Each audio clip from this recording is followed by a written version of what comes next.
मशहूर Hollywood film fast and furious के बारे में तो आप सभी जानते ही होंगे, जो कार रेसिंग के बारे में है। लोकप्रिय अभिनेता विन डीजल, जिनकी बहुत बड़ी फैन फॉलोइंग है, फिल्म के मुख्य कलाकारों में से एक है। फिल्म फास्ट एंड फ्यूरियस के 11 भाग पहले ही रिलीज हो चुके हैं। इस फिल्म के लिए लोग इतने दीवाने हैं कि 800 से 1000 रुपए तक की महंगी टिकटें खरीदने को तैयार हो जाते हैं। विशेषकर युवाओं को कार रेसिंग फिल्में पसंद होती है और यही कारण है कि फास्ट एंड फ्यूरियस सभी को पसंद है।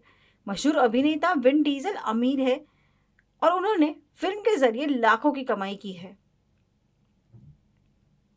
विन डीजल का वन रेस फिल्म्स नाम से प्रोडक्शन हाउस भी है।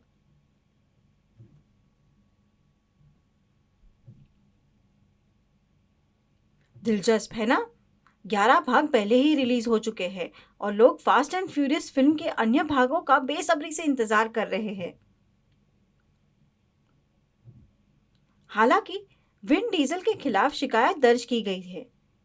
आश्चर्यजनक, डीजल की कंपनी वन रेस फिल्म्स में सहायक कर्मचारी एस्टा जॉनसन ने यौन उत्पीड़न की शिकायत दर्ज कराई है।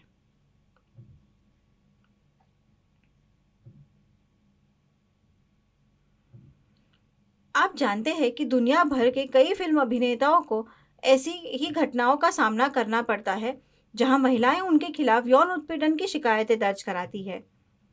डीजल के बारे में ये कहानी पढ़ने के बाद आप ये जानकर दंग रह जाएंगे कि जो व्यक्ति बाहर से अच्छा दिखता है वह वास्तव में एक भयानक व्यक्ति है।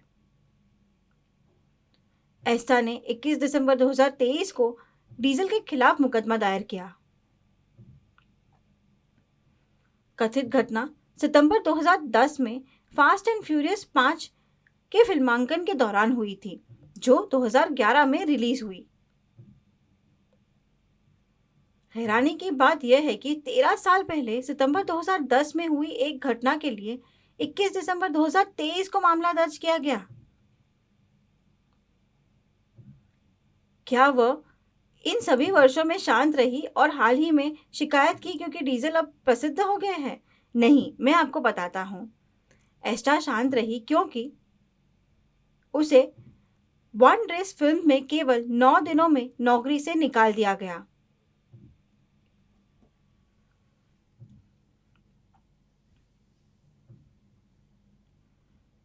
मैं आपको बताता हूँ क्या हुआ। फास्ट एंड फ्यूरियस 5 की शूटिंग के दौरान वे अमेरिका के एटलांटा में सेंट रेगिस होटल में ठहरे थे।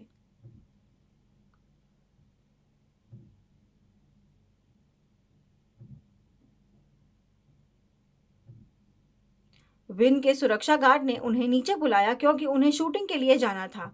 हालांकि विन ने कॉल का जवाब नहीं दिया।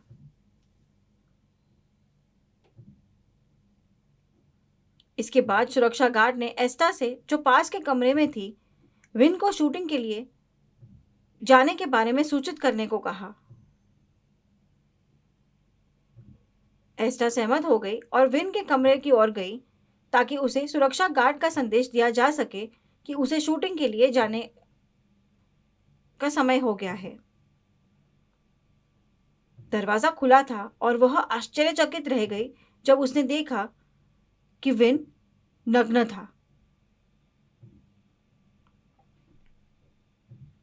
शर्मिंदा होकर और उसकी ओर ना देखकर एस्टा ने उसे शूटिंग के बारे में बताया। हालांकि उसने उसे अपनी ओर खींच लिया और दरवाजा बंद कर लिया। एस्टा ने उसे पूछा कि वो क्या कर रहा है। विन ने उसे उसके साथ यौन संबंध बनाने के लिए कहा।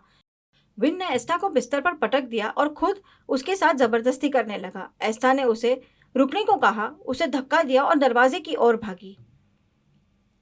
विन तुरंत उसके पीछे गया और उसे दरवाजा ना खोलने का आदेश दिया। एस्टा डर गई। फिर विन ने उसे जबरन गले लगाया और उसके पूरे शरीर पर चूमा। वह अपने घुटने के बल बैठ गया। एस्टा के पोशाक को उसकी कमर की ओर बढ़ाया, अपने हाथों को उसके निजी अंगों पर फिराया। एस्टा चिल्लाई, उसे पीछे धकेल दिया और बाथरूम की ओर भाग गई। लेकिन विन खड़ा हो गया और उसे अपने शरीर से दीवार पर चिपका दिया। विन ने जबरदस्ती उसका हाथ अपने लिंग पर रखा और हस्तमैथुन किया। एस्टा उस यौन उत्पीड़न से डर गई थी जिसके लिए उसको विन ने मजबूर किया था। गुस्सा एस्टा ने पूरी घटना की शिकायत समांथा विंसेंट से की, जो वन रेस फिल्म्स की अध्यक्ष भी है।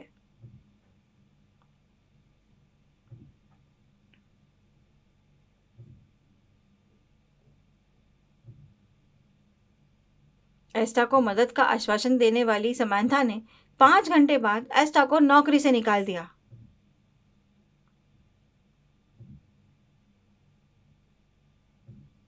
क्योंकि समांथा विन डीजल की बहन है और उन्हें यकीन था कि एस्टा की शिकायत पर कार्रवाई करने से कंपनी और उनके भाई का नाम खराब हो जाएगा।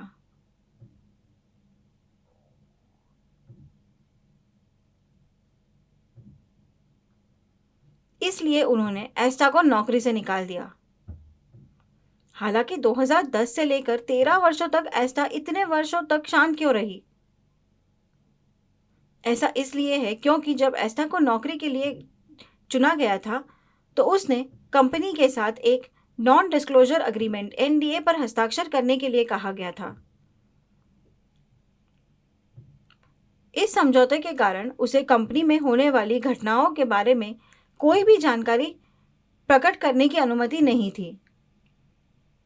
नया स्पीक आउट एक्ट और कैलिफोर्निया का AB 2777 एक्ट पारित होने के बाद वह शिकायत दर्ज कर पाई।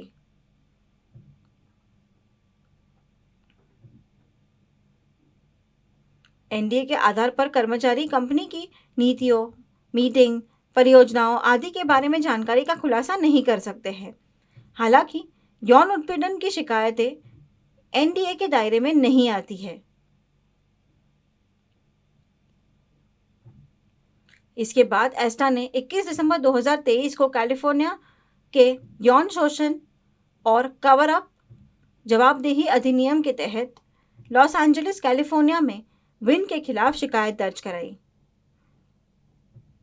विन के वकील ब्रायन फ्रीडमैन ने कहा, यह सब फर्जी है। ये कथित तौर पर 9 दिन के कर्मचारी द्वारा किया गया 13 साल पुराना दावा है। उसने वहां सिर्फ 9 दिन काम किया था। ऐसा कैसे हो सकता है? ये सब मनगढ़ंत कहानी है। मामला चल रहा है। ये जानकर हैरानी होती है कि जिस विन डीजल को हम एक अच्छा इंसान समझते हैं, वह वास्तव में एक अच्छा इंसान नहीं है। इस घटना के कारण 2017 के XXX return of Xander cage के प्रमोशनल टूर के विन के एक पुराने इंटरव्यू पर ध्यान दिया जा रहा है। इंटरव्यू में विन इंटरव्यूअर के सवाल का जवाब देने के बजाय उसे घूरता रहता है। विन ने महिला के सवाल को बीच में ही रोक दिया और कहा, ऐसी सुंदरता को देखकर मैं यहां सिर्फ बैठा कैसे रहूं?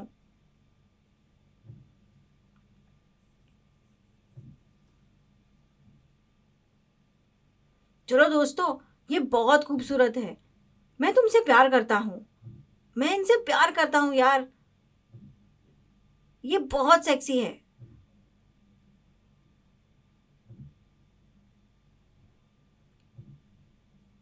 एक मिनट 45 सेकंड की वीडियो क्लिप विन के व्यवहार का सबूत है। क्या अमेरिकी अदालत विन को सजा देगी या वह रिश्वत देकर खुद को आजाद करा लेगा? हम नहीं जानते। इंतजार करते हैं और देखते हैं।